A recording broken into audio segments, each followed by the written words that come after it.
नमस्कार, स्वागत है आपका एएनबी न्यूज की खास पेशकश न्यूज नाउ में। आपके साथ मैं हूं नवीन पांडे। न्यूज नाउ में आज सबसे पहले आपको बताएंगे यूपी में योगी सरकार की ओर से लाए गए नजूल भूमि संपत्ति विधेयक पर क्यों मचा है घमासान।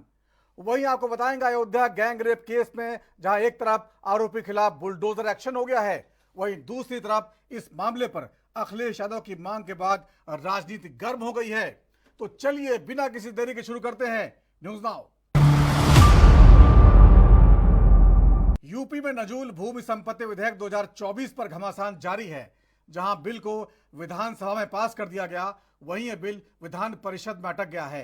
दरअसल बिल को लेकर विपक्ष योगी सरकार पर लगातार सवाल उठा रहा है। समाजवादी पार्टी और कांग्रेस इस पर बीजेपी को घेर रही है, तो वहीं बीजेपी के घटक दल भी सरकार के इस फैसले से असहमत नजर आ रहे हैं। इस बीच समाजवादी पार्टी के प्रमुख अखिलेश यादव नजूल भूमि संपत्ति विधेयक पर काफी आक्रामक नजर आ रहे हैं और उन्होंने बीजेपी को चुनौती दे डाली। अखिलेश की बीजेपी को चुनौती। नजूल संपत्ति विधेयक को लेकर यूपी में सियासी घमासान मचा है। बीजेपी के अंदर भी बेचैनी है। बीजेपी के सहयोगी दल भी इस मुद्दे पर योगी सरकार से सहमत नजर नहीं आ रहे। दरअसल 31 जुलाई को यूपी विधानसभा में भारी हंगामे के बीच उत्तर प्रदेश नजूल संपत्ति विधेयक 2024 पारित किया गया था। इसके बाद जब गुरुवार को यह विधेयक विधान परिषद में आया तो इसे प्रवर समिति को भेज दिया गया। ऐसे में नजूल संपत्ति से जुड़ा विधेयक अब उच्च सदन में अटक गया है। विधानसभा में पारित हुए नजूल भूमि संपत्ति विधेयक 2024 को लेकर सपा प्रमुख अखिलेश यादव काफी आक्रामक दिखाई दे रहे हैं। उन्होंने बीजेपी पर हमलावर होकर चुनौती भी दे डाली। सपा प्रमुख ने कहा कि बीजेपी को लगता है कि उनका ये फैसला सही है, तो हम डंके की चोट पर कहते हैं, हिम्मत है तो इसे पूरे देश में लागू करके दिखाए। अखिलेश ने अपनी पोस्ट पर लिखा, नजूल लैंड का मामला पूरी तरह से घर उजाड़ने का फैसला है, लेकिन बुलडोजर हर घर पर नहीं चल सकता। भाजपा घर परिवार वालों के खिलाफ है। जनता को दुख देने में भाजपा अपनी खुशी मानती है। जब से भाजपा आई है तब से जनता रोजी रोटी रोजगार के लिए भटक रही है और अब भाजपाई मकान भी छीनना चाहते हैं। कुछ लोगों के पास 2 जगह का विकल्प है, पर हर एक उनके जैसा नहीं। बसे बसाए घर उजाड़कर भाजपा वालों को क्या मिलेगा? क्या भूमाफियाओं के लिए भाजपा जनता को बेघर कर देगी? अगर भाजपा को लगता है कि उनका ये फैसला सही है, तो हम डंके की चोट पर कहते हैं, अगर हिम्मत है तो इसे पूरे देश में लागू करके दिखाएं, क्योंकि नजूल लैंड केवल यूपी में ही नहीं पूरे देश में है। सपा की यही मांग है कि अमानवीय नजूल जमीन बिल हमेशा के लिए वापस हो। कांग्रेस भी हमलावर। वही विधानसभा में हंगामे के बीच बिल को पटल पर रखने के साथ ही सपा कांग्रेस समेत कई बड़े नेता और विधायक इसके विरोध में नजर आए। इसके बाद जब इस विधेयक को विधान परिषद में पेश किया गया, जिसके बाद इस बिल को सेलेक्ट कमेटी के पास भेजना पड़ा। सपा और कांग्रेस ने भी इस बिल का पुरजोर विरोध किया है और इसे जनहित के विरुद्ध फैसला करार दिया है।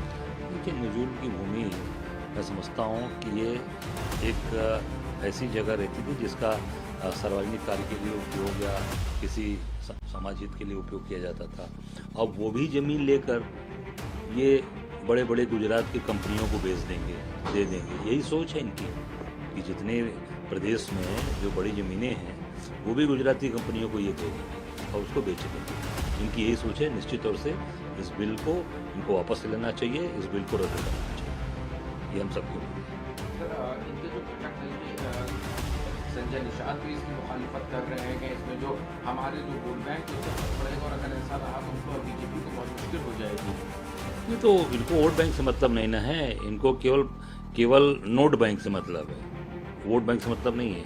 नोट बैंक नोट कहाँ से आएगा उस पर काम कर रहे हैं और पूरी तरीके से गुजराती कंपनियों को देने की ये तैयारी है कि सारे नजूल की भूमि लेकर उनको दे दिया जाए और सभी इम्पोर्टेंट जगह पर, शहर के सभी महत्वपूर्ण जगह पर ये हमारी ये जमीनें हैं, ये निश्चित तौर से बिल को निरस्त करना चाहिए, वापस लेना चाहिए। संजय निषाद ने भी जताया असंतोष। बीजेपी के सहयोगी दलों ने भी इसके विरोध में आवाज उठाई है। वहीं यूपी सरकार में कैबिनेट मंत्री संजय निषाद ने भी इस पर तीखी प्रतिक्रिया दी है और कहा कि अगर हमने उजाड़ा तो वो हमें उखाड़ देंगे। कैबिनेट मंत्री संजय निषाद ने कहा कि हमारी पार्टी से शुरू से निर्बल को सबल बनाने पर काम कर रही है।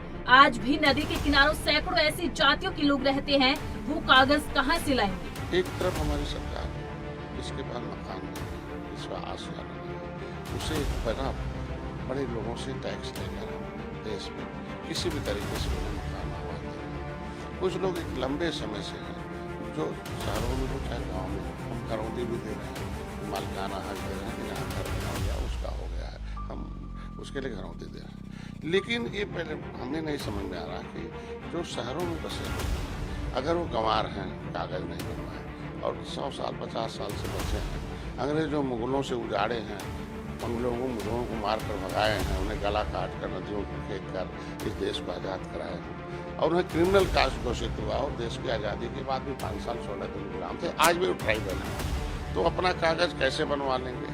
कैसे वो नदियों किनारे रहने वाले कहाँ से कागज़ लाएंगे जो शिक्षा से दूर हैं, घुसों दूर हैं? पहले तो देश आज़ादी के बाद नहीं, ये मैं इसीलिए सहमत नहीं हुआ। अपना विधान परिषद और इस पर सरकार को विचार करना चाहिए। कुछ अधिकारी ऐसे, मैंने पहले भी बता दिया कि वो ऐसा गुमार है जो वोट नाराज है। 2027 चुनाव है, 2029 चुनाव है, हम किसी को उजाड़ेंगे तो क्या हमें निषाद पार्टी एनडीए को छोड़ेगा थोड़ी, वो भी वोट काहे को देगा? सीधा सवाल है। तो हम नोटिस देंगे, उजाड़ने की कोशिश करेंगे, उसे डिस्टर्ब करेंगे, उसके ज़िंदगी में खलल डालेंगे। हमारा कहना है, जिसमें राय है कि जो नजूल की भूमि पर कोई बड़ा आदमी बसा है तो जितना बसा हो उसको भी छोड़ दिया जाए, जो खाली पड़ी हुई ज़मीन है उसे दिया जाए। लेकिन जो भी जो है बिलो द 9 है, जिसके पास केवल मकान है और थोड़ी सी दरवाजे पर ज़मीन है, तो वो उसको तो उसी किसी भी तरीके से किराए पर दे दिया जाए, उसे कुछ भी ले लिया जाए, उसे सहयोग लिया जाए भारत। सिद्धार्थनाथ सिंह ने दी सफाई। वहीं इस विधेयक में संशोधन लाए जाने की मांग करने वालों में बीजेपी विधायक सिद्धार्थनाथ सिंह का नाम भी शामिल है। सिद्धार्थनाथ ने मुख्यमंत्री योगी आदित्यनाथ से भी मुलाकात की। उन्होंने कहा, नजूल को लेकर पार्टी या सरकार में कोई कंफ्यूजन नहीं है, न ही कोई विवाद है, बल्कि डेमोक्रेटिक तरीके से सरकार में विधायकों की बातें सुनी और इसे सेलेक्ट कमेटी में भेजने का फैसला लिया है। पहले तो समझना पड़ेगा कि विपक्ष जो मांग कर रहा है वो गलत मांग कर रहा है। वो विधेयक का पार्ट ही नहीं था। जो विधेयक का पार्ट था उसमें मैंने कुछ सुझाव दिए थे लीज एक्सटेंशन के, और वो माना गया, उसी दिन मान लिया गया। खन्ना जी ने मान लिया, सरकार तो मान रही है। सरकार तो सुझाव लेने के लिए हमेशा तैयार रहती है, और यही योगी जी भी हमेशा कहते हैं कि सुझाव लो और चर्चा करो सदन में। मगर नारेबाजी कर रही थी विपक्ष, तो हमारे सुझाव पे उस पर उन्होंने सुझाव ले लिया। वही फिर प्रदेश अध्यक्ष जी ने मुख्यमंत्री जी से, इसकी भी जानकारी होनी चाहिए कि प्रदेश अध्यक्ष जी को मुख्यमंत्री जी ने बुलाया था, साथ साथ दोनों डिप्टी सीएम्स को बुलाया था, और फिर सुरेश खन्ना जी को भी मुख्यमंत्री जी ने बुलाया। तो मुख्यमंत्री जी ने पहल करी और इस पर चर्चा करके ये फिर निर्णय निकला कि समिति को भेज दिया जाएगा। तो वो प्रस्ताव जो था प्रदेश के अध्यक्ष के माध्यम से रखा गया भाजपा के, और केशव जी ने इसको प्रस्ताव को रखा है विधेयक को।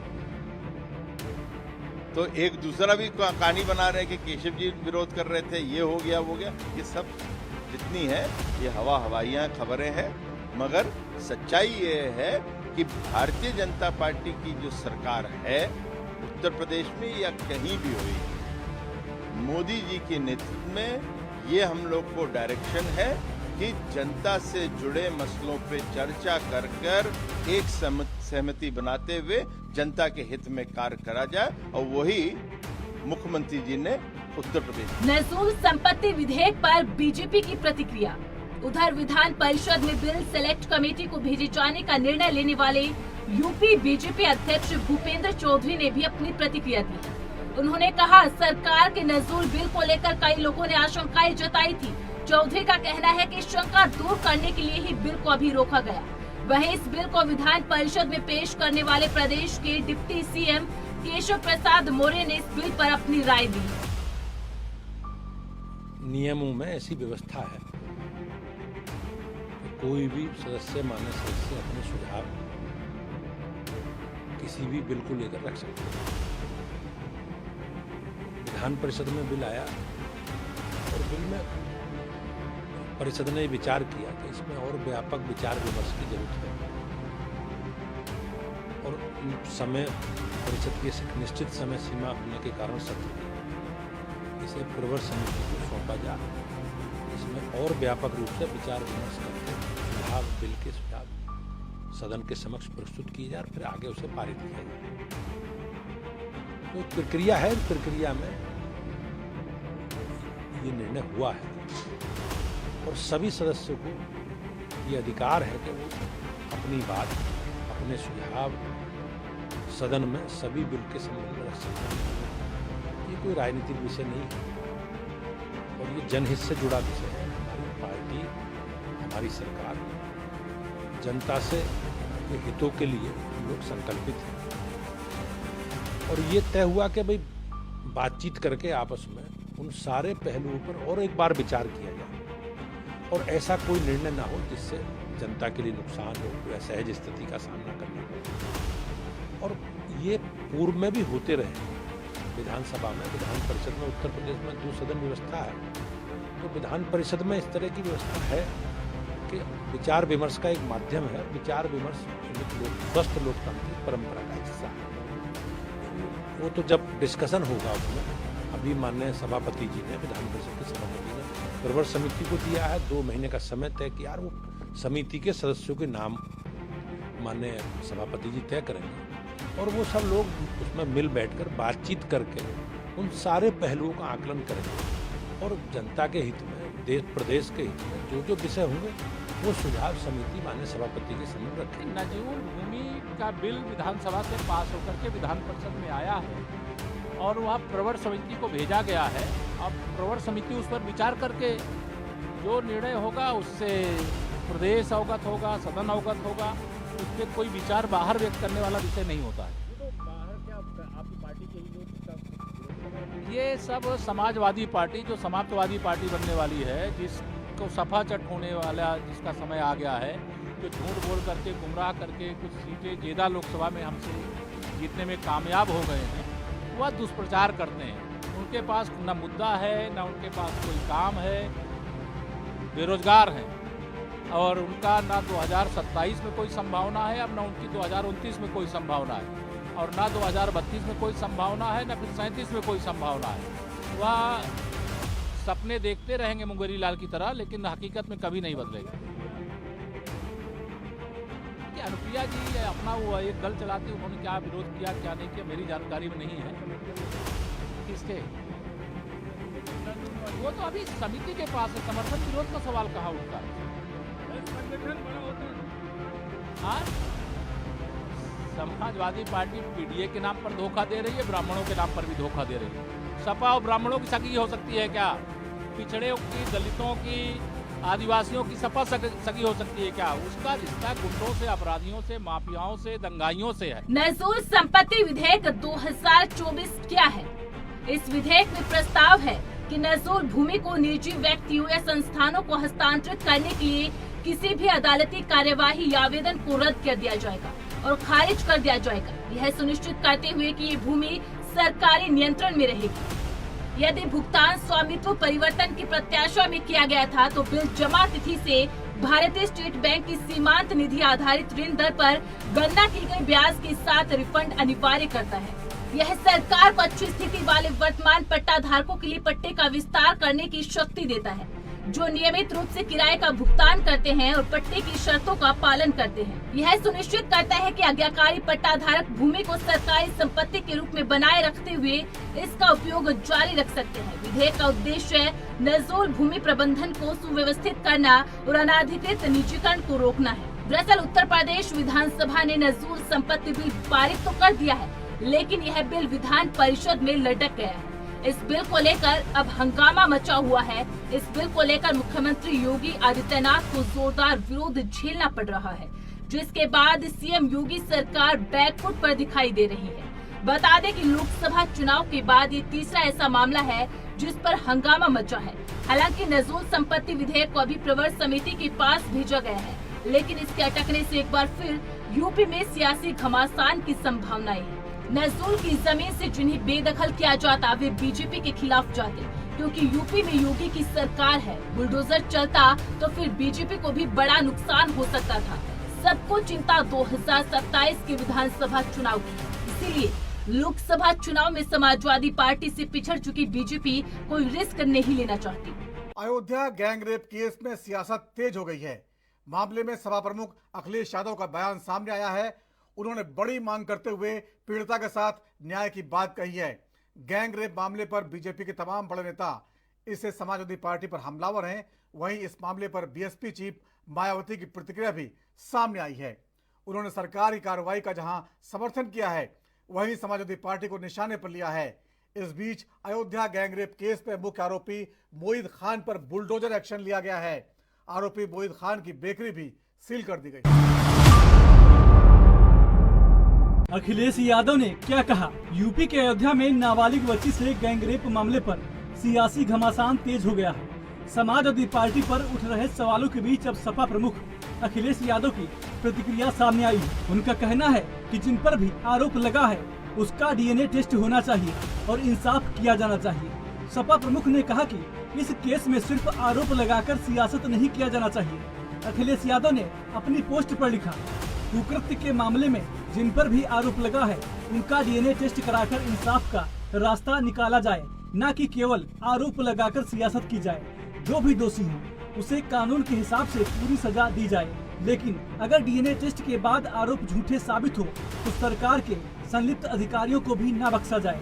यही न्याय की मांग है। सपा सांसद अवधेश प्रसाद का बयान। वहीं सपा प्रमुख अखिलेश यादव के बाद फैजाबाद के सांसद अवधेश प्रसाद ने भी अयोध्या रेप केस में डीएनए टेस्ट की मांग की है। उन्होंने कहा कि किसी निर्दोष को न फंसाया जाए, डीएनए टेस्ट करा लिया जाए। समाजवादी पार्टी पीड़िता और उसके परिवार के साथ पूरी मुस्तैदी के साथ खड़ी है। ये घटना बहुत ही दर्दनाक है और शर्मनाक है, और इस घटना की जितनी निंदा की जाए शब्द छोटा हो जाएगा। इस घटना से संबंधित जो भी लोग हैं उनकी विवेचना की जाए, सत्य का पता लगाया जाए और जो भी दोषी हो कानून के हवाले रखकर उनके खिलाफ जो भी कानून सजा देता है सख्ती के साथ उनके खिलाफ कार्रवाई होनी चाहिए जिनका इन्वॉल्वमेंट है। और इस दिशा में पुलिस को भी चाहिए, वरिष्ठ पुलिस अधिकारियों को चाहिए, विवेचक को चाहिए, जो आईओ होते हैं, जो तफ्सीर जिसको कहते हैं, कि किसी भी दबाव में, किसी भी के दबाव में ना करके दूध का दूध पानी का पानी अलग करें। और जहाँ तक पीड़िता का सवाल है, पीड़िता के साथ हमारी पार्टी हम लोग पूछे इनोसेंट को फंसाया न जाए और इसको और अच्छा आने के लिए डीएनए टेस्ट लगा लिया जाए, डीएनए टेस्ट करा लिया जाए, जो की जाए उसको आर्थिक सहायता की जाए और समाजवादी पार्टी पूरी तरफ से उस पीड़िता के साथ, उस परिवार के साथ पूरी मुस्तैदी के साथ खड़ी है। उसमें कहीं शंका का, शक का कोई आधार नहीं है। भारतीय जनता पार्टी, मेरा तो 45 साल की राजनीति है, मैं कभी भी जिसका अपराध से जरा कोई रिश्ता रहा हो, नजदीकी रहा हो, उसको अपने पास फटकने नहीं दिया, उससे किसी प्रकार का सहायता नहीं लिया। जहाँ तक तस्वीर का सवाल है, हम लोग राजनीति करते हैं, चुनाव जीतने के बाद और चुनाव दरमियान में लाखों लाख लोगों ने हमारे पास वो खिंचाया। यहाँ तक सेल्फी लेते हैं, लड़के जो हैं सेल्फी ले लेते हैं। और मैं दिल्ली में जब से हूँ, रोजाना आप आकर देखो, कम से कम 500 लोग फोटो खिंचाते हैं। मायावती का सपा पर निशाना। अयोध्या गैंगरेप केस पर बहुजन समाज पार्टी की प्रमुख मायावती ने भी मामले पर अपनी प्रतिक्रिया दी। उन्होंने एक्स पोस्ट में कहा, यूपी सरकार ने इस मामले पर आरोपी के विरुद्ध जो कार्रवाई की है वो उचित है। उन्होंने कहा कि सपा का यह कहना कि आरोपी का डीएनए टेस्ट होना चाहिए, इसे क्या समझा जाए। मायावती ने अपनी पोस्ट पर लिखा, यूपी सरकार द्वारा अयोध्या गैंगरेप केस में आरोपी के विरुद्ध की जा रही सख्त कार्रवाई उचित, लेकिन सपा द्वारा यह कहना कि आरोपी का डीएनए टेस्ट होना चाहिए, इसे क्या समझा जाए, जबकि सपा को यह भी बताना चाहिए कि उनकी सरकार में ऐसे आरोपियों के खिलाफ कितने डीएनए टेस्ट हुए हैं। साथ ही यूपी में अपराध नियंत्रण व कानून व्यवस्था में भी खासकर महिला सुरक्षा व उत्पीड़न आदि को लेकर बढ़ती चिंताओं के बीच अयोध्या व लखनऊ आदि की घटनाएं अति दुखद व चिंतित करने वाली। सरकार इनके निवारण के लिए जाति बिरादरी एवं राजनीति से ऊपर उठकर सख्त कदम उठाए तो बेहतर। बुलडोजर एक्शन पर कांग्रेस का विरोध। इस बीच अयोध्या में नाबालिग लड़की के साथ गैंगरेप मामले में योगी सरकार ने शक्ति दिखाई है। रेप केस मामले में आरोपी सपा नेता की बेकरी पर बुलडोजर चल पड़ा है। ये कार्रवाई सभी प्रशासनिक अधिकारियों की मौजूदगी में की गई, लेकिन कांग्रेस ने इस कार्रवाई को वर्ग विशेष से जोड़कर राजनीति शुरू कर दी है। प्रदेश कांग्रेस अध्यक्ष अजय राय ने बुलडोजर एक्शन को गलत बताया है। देखिए, ऐसा है, ये जानबूझ के टारगेट करके भारतीय जनता पार्टी के लोग कर रहे हैं। समाजवादी पार्टी का कोई कार्यकर्ता अगर किसी भी उसमें शामिल है, उसको बुलडोजर चला रहे हैं। मैं कहता हूँ कानून व्यवस्था है, आप करिए, पर केवल टारगेट करके मत करिए। अभी भारतीय जनता पार्टी के नेता जो हमारे, अभी मैं गया था, जो अपने बहुत नज़दीकी वहाँ पे कार्यकर्ता, उसकी बेटी को जो जिस तरीके से बलात्कार किया, उसकी नृशंस हत्या की, उसकी आंखें निकाल दी, उसके जबड़े तोड़ दिए, वो भारतीय जनता पार्टी का बूथ का कार्यकर्ता है, हरदोई का, महेश पाल की बेटी, उसको मार। वहाँ पर तो कुछ नहीं हुआ, अभी तक कोई कार्रवाई नहीं किया इन्होंने। क्यों नहीं बुलडोजर वहाँ चलवा रहे हो? टारगेट करके केवल काम करेंगे। मैं समझता हूँ कि ये पूरा देश देख रहा है, समाज देख रहा है कि भारतीय जनता पार्टी का जो कार्यकर्ता अपने घर पर झंडा लगाया हुआ है, वो मैंने अपनी आंख से देखा। अभी तक केवल उसको साधारण जेल भेज के आपने उसको खाना पूर्ति की। उसका घर कब गिरेगा योगी जी, ये प्रदेश की जनता। भावुक होकर रो पड़े मंत्री संजय निषाद। वहीं यूपी के अयोध्या में नाबालिग बच्ची से गैंगरेप के मामले में कैबिनेट मंत्री संजय निषाद पीड़ित परिवार से मिलने पहुंचे। इसके बाद वह अपने समाज को सुरक्षा न दिला पाने की बात करते हुए रोने लगे। साथ ही उन्होंने कहा कि समाजवादी पार्टी के दफ्तर पर जाकर धरना दूंगा। कि पहले तो मैं आप समाचार सभी इलेक्ट्रॉनिक के माध्यम से मैं इतना कहूँगा कि अखिलेश का पीडीए आज यहाँ झूठा है और हम निषाद समुदाय का नेतृत्व करते हैं। निषाद अति पिछड़ा है और अनुसूचित भी है। ऐसे में महिला अबला भी है और महिला हमारे यहाँ पूजनीय है, उसके साथ अत्याचार हो और पीडीए का नारा देने वाले और अयोध्या में जीत का पीठ थपथपाने वाले, लगता है कि इन अपराधियों के सहारे उनकी जीत हुई है। अपराधियों को बचाने के लिए आज सपा और कांग्रेस जो पीडीए का नारा देने वाली है, उनका मुंह नहीं खुल रहा है। अपराधी को बचा रहे हैं, न पार्टी से निकाल रहे हैं, न तो उसके खिलाफ कोई बयान दे रहे हैं। बगल के दो जिले हैं सुल्तानपुर और संत कबीरनगर। निषाद समुदाय ने अपना एक वकील बना के भेजा कि निषाद हैं, आवाज़ उठाएंगे, और ऐसा मुँह सिल दिया है कि वो निषाद भी इस निषाद की बेटी के साथ मुँह खोलने के लिए नहीं। मैं आज के दिन में पीड़िता के न्याय दिलाने के लिए मैंने सदन में आवाज़ उठाई। जैसे मेरे समाज के लोग, मेरी पार्टी के लोग जिस दिन पता चला उसी दिन से खड़े हैं और अंतिम तक, जब तक उसे फांसी पर नहीं लटका देंगे तब तक डॉक्टर संजय उसके लिए लड़ाई लड़ेंगे। आज मैं सदन में आवाज़ उठाया। मैं मुख्यमंत्री जी को धन्यवाद दूंगा कि उन्होंने मेरी आवाज़ को सदन में इस ढंग से उठाया और कार्रवाई की। वो लोग जेल गए और आज उनके ऊपर और कार्रवाई हुई। बस इतनी उम्मीद रखता हूँ कि मैं अपने समुदाय का किस तरीके से उनका सुरक्षा दे सकता हूँ, अपने समाज मैं नहीं होने देना चाहता हूँ। मैं सभी पार्टी से अपील करूँगा, अत्याचारी का कोई जाति नहीं होता है, उसका साथ न दे। और ऐसे अत्याचारियों के खिलाफ मैं समाजवादी पार्टी में उसके कार्यालय में जाकर धरना दूंगा कि ऐसे समाजवादी पार्टी से नारा देने वाले सांसद को पार्टी से बाहर करें और उसे उनकी सदस्यता समाप्त हो जाए। जो इस सांसद ने उसका उनके लिए पैरवी की है, पूरे के पूरे उसके मुकदमा नहीं होने दिया। कई दिन तक वो 13 साल की बच्ची है। 13 साल की बच्ची कहाँ जाएगी, कहाँ मुँह दिखाएगी और किस तरीके से ये मेरे समाज के ऊपर अत्याचार हो रहा है, इसको किस तरीके से होगा। अंग्रेजों से लड़ा, मुगलों से लड़ा, आपकी अत्याचारियों से कैसे रहा जाएगा। मैं समाज से अपील करता हूँ कि ऐसे लोगों के खिलाफ खड़ा हों और अपने न्याय के लिए मेरा साथ दें और मैं उसे जहाँ तक हो सकता है उसे लड़ाई लड़ने का काम। बीजेपी का समाजवादी पार्टी पर हमला जारी। वहीं अयोध्या गैंगरेप की घटना समाजवादी पार्टी के गले की फांस बनता जा रहा है। एक और सीएम योगी के सख्त रुख के बाद आरोपी मोइन खान की अवैध संपत्ति पर बुलडोजर की कार्रवाई चल रही है। वहीं इस घटना को लेकर सरकार और बीजेपी के नेताओं ने अखिलेश यादव पर हमला बोल दिया है। अयोध्या से सपा सांसद अवधेश प्रसाद के इस्तीफे की भी मांग कर ली गई है। देखिए, अयोध्या में इतना नृशंस हत्या का काम किया, केवल नाबालिग लड़की के साथ बलात्कार नहीं, वो जितनी इसकी निंदा की जाए निकृष्टता का वो कम होगा। लेकिन अखिलेश यादव जी की जुबान नहीं खुलेगी, अवधेश प्रसाद जी सांसद की जुबान नहीं खुलेगी, राहुल गांधी जी की जुबान नहीं खुलेगी, क्योंकि उसका नाम है मोईद खान। जब खान नाम हो गया तो जुबान नहीं खुलेगी, चाहे कितना ही बड़ा अपराध क्यों न करो। इन लोगों तो केवल हिंदुओं को बांटना तोड़ना उसमें आनंद आता है। जहां वोट बैंक की राजनीति, एक बार भी अखिलेश यादव की जुबान नहीं खुली। दुर्भाग्य है। इस मैं और मेरे साथ में नरेंद्र कश्यप जी, उत्तर प्रदेश सरकार के मंत्री, पार्टी ने आदेश किया है तो स्वाभाविक है, इतनी बड़ी घटना हुई है और घटना कैसे घटित हुई है पूरा सबके सामने आ चुका है।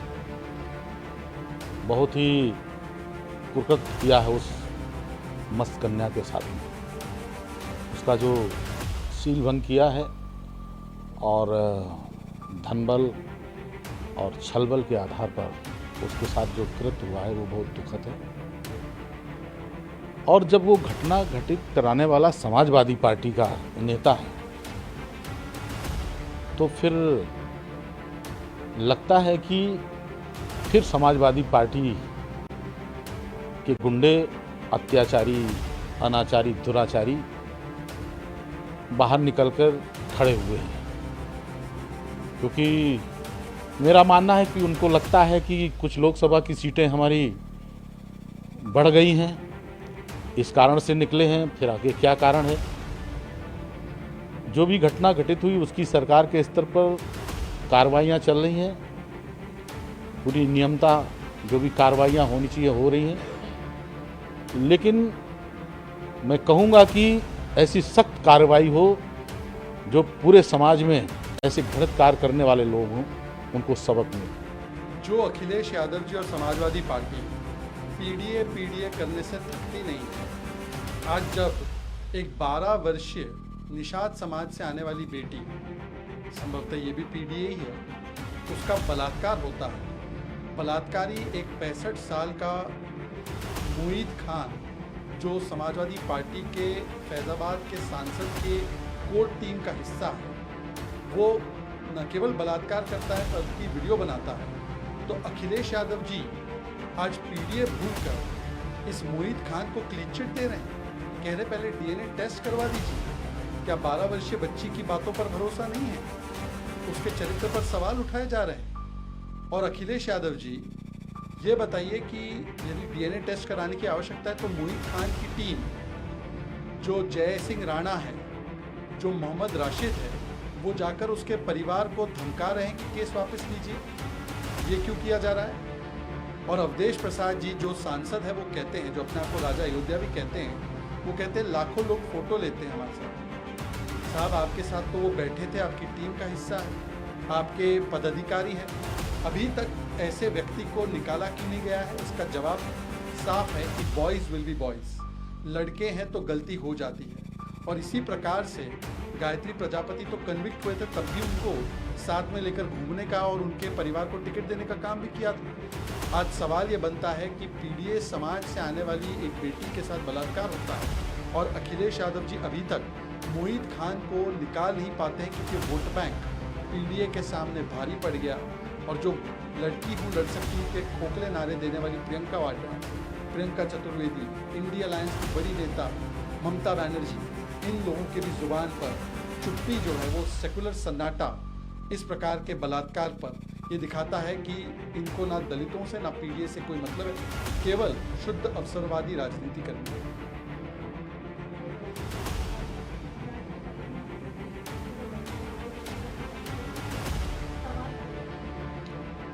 इंडी अलायंस का हिंदू विरोधी, सनातन विरोधी चेहरा एक बार फिर से सामने निकल कर आया है, जब डीएमके के परिवहन मंत्री, ट्रांसपोर्ट मिनिस्टर, जिन पर वैसे बहुत सारे आरोप लगे, वो कहते हैं प्रभु श्री राम का कोई अस्तित्व नहीं। वैसे कांग्रेस पार्टी की तो ये दिल की बात है, क्योंकि 2007 में सोनिया गांधी जी द्वारा संचालित मनमोहन जी की सरकार ने यही हलफनामा सुप्रीम कोर्ट में दिया।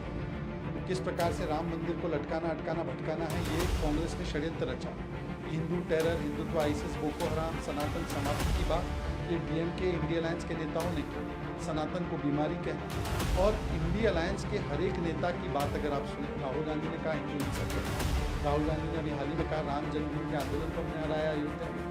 अब डीएमके के नेताओं के अलग अलग, समाजवादी पार्टी ने हिंदू धर्म को धोखा, रामचरितमानस को अलग अलग प्रकार से अपमानित करने का काम, आरजेडी ने भी यही किया है। टीएमसी जय श्री राम के खिलाफ अक्सर बोलती है। तो ये दिखाता है कि किस प्रकार से आज पूरी इंडी अलायंस हिंदू विरोधी, राम विरोधी चेहरा अपनाए हुए हैं। क्या ये मोहब्बत की दुकान है? राहुल गांधी जी को बताना चाहते हैं। पार्लियामेंट में तो वो शिव की बारात की बात करते हैं, तो शिव जी की बारात की बात करने वाले राहुल गांधी, जो अपने आप को जन्मधारी ब्राह्मण कहते हैं, आज वो बताए कि प्रभु श्री राम का अस्तित्व नहीं है। इस बयान पर कांग्रेस पार्टी का क्या कहना है?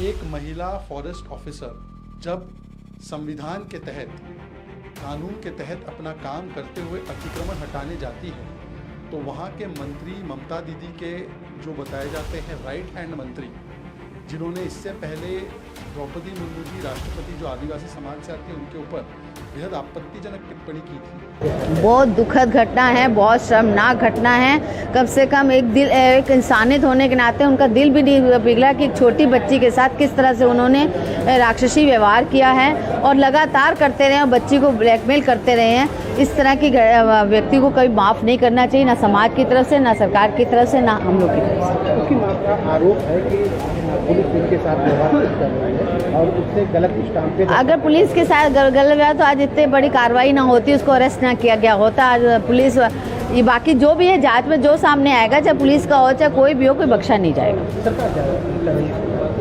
सरकार पूरी तरीके से मदद कर रही है, पूरी तरह से उनकी रक्षा कर रही है। आज भी मुख्यमंत्री जी ने उनको बुलाया, मुख्यमंत्री जी के पास गए हैं। कल उन्होंने मुख्यमंत्री ने स्वयं सदन में इस बात को रखा है कि ऐसा ऐसा हादसा हुआ है। ये मुख्यमंत्री स्वयं स्वतः संज्ञान लिए हैं। आप खुद सोचिए, जब वो खुद इतना स्वतः संज्ञान ले रहे हैं, तो बट नेचुरल है कि इनकी पूरी रक्षा होगी।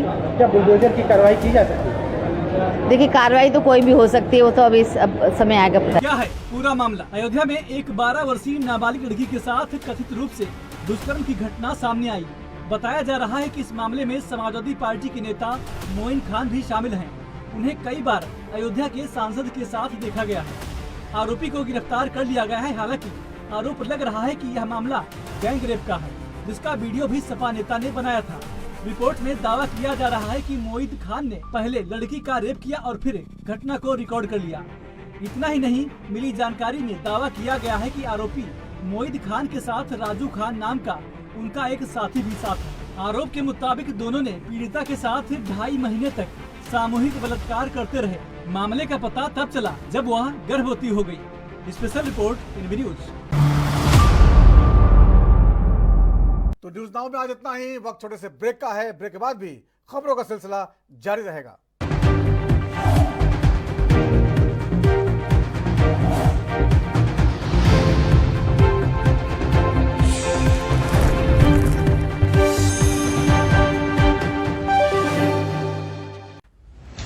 नहीं दबे